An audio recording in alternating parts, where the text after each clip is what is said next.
Nag-post ako ng bad review sa isang business. Ngayon, gusto nila akong idemanda. Legal ba ito? Hi, I'm Attorney Aliana of Respicia & Company Law Firm, and today, discuss natin ang kanyang tanong. Depende.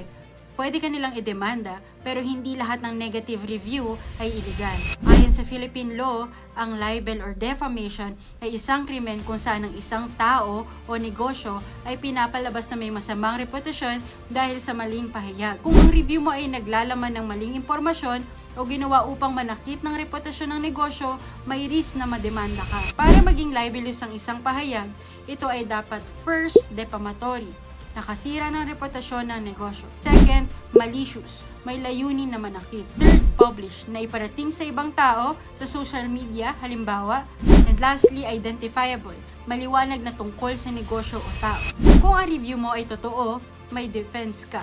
And second, kung ang review ay isang opinion at hindi gawa-gawang pahayag, protektado ito under the fair comment doctrine. Kung ang review ay honest at factual, mababa ang risk.